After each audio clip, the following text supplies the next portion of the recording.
Kemudian di antara keistimewaan manhajus salaf ittifaqu ahlihi 'ala al-aqidah.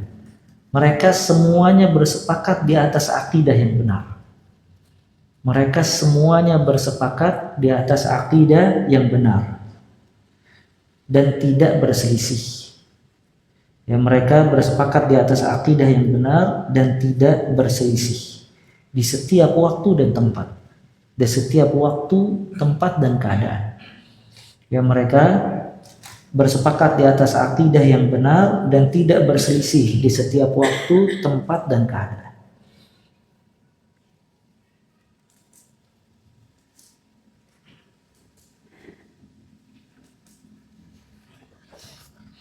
Nah, ini juga poin yang penting.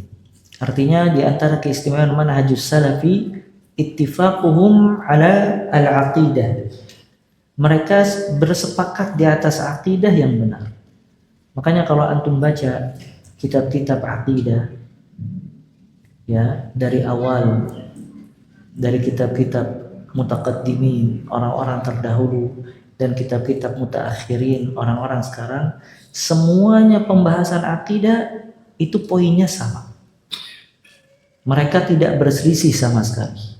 Kalaupun mereka berselisih, maka berselisih di dalam bab furu', cabang-cabang akidah yang tidak mengeluarkan dia dari akidah Ahlus Sunnah wal Jamaah. Kalaupun ada ulama yang salah di dalam memahami akidah, maka dia manusia tidak maksum. Cuman sebagian besar dasar akidah mereka sama, tidak ada yang berubah.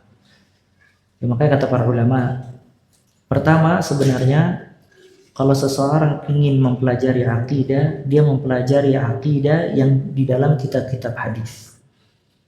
Seperti di dalam kitab Sahih Bukhari, Sahih Muslim, Ibnu Majah dan yang lainnya, itu ada bab atau kitabut tauhid dan kitabul iman. Nah, itu dipelajari tentang kitab iman, tentang kitab tauhid. Di situ akan dibahas oleh mereka poin-poin yang sama, semuanya berkaitan dengan akidah Ahlus Sunnah wal Jamaah. Atau ada kitab-kitab yang lebih spesifik, kumpulan hadis yang berkaitan dengan akidah. Seperti Imam Al-Ajurri rahimahullah, dia memiliki kitab Asy-Syari'ah. Di situ dikumpulkan dalil-dalil yang berkaitan dengan akidah Ahlus Sunnah wal Jamaah. Ya. Atau juga kitab Tauhid karangan Ibnu Khuzaimah rahimahullah. Itu juga kitab-kitab yang berkaitan dengan dalil-dalil.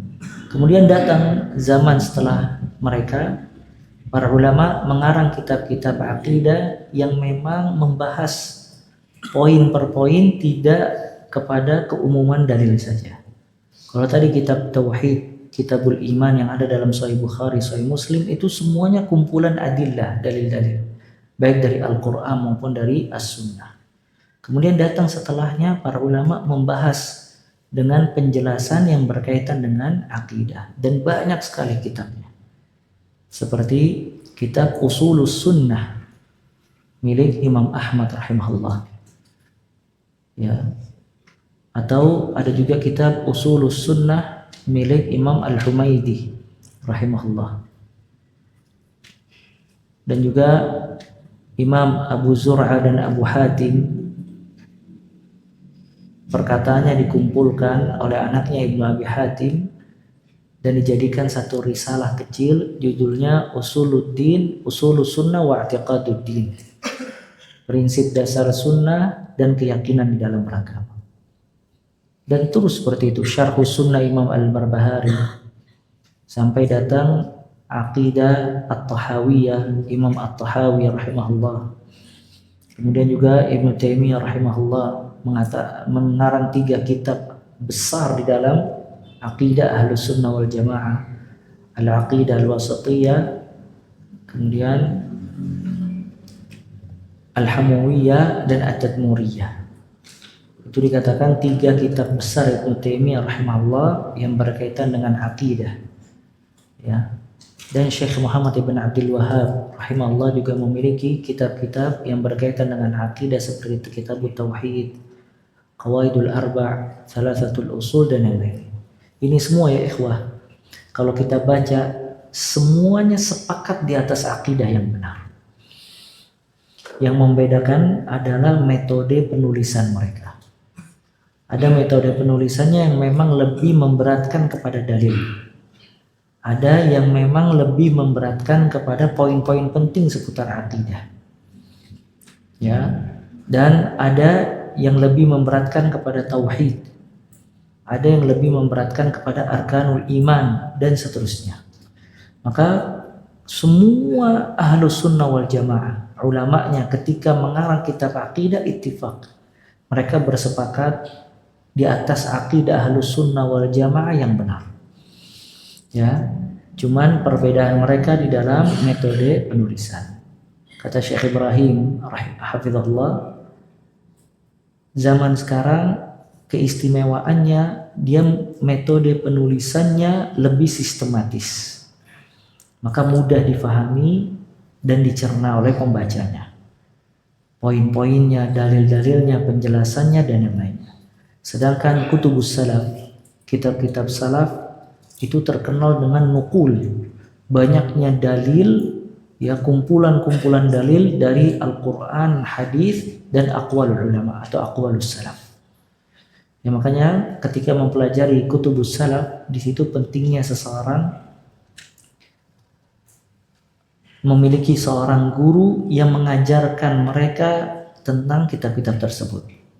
Maka nggak bisa seseorang misalnya membaca Kitabul Iman yang ada di dalam Sahihul Bukhari tanpa penjelasan sama sekali. Karena dia tidak akan tahu apa maksud dari bab-bab yang diinginkan oleh Imam Bukhari ketika ditulis dalam kitab tersebut. Ya, begitu juga kitab-kitab yang lain. Al-muhim, kitab-kitab tersebut semuanya intinya sama, yaitu membahas akidah ahlus sunnah wal jamaah.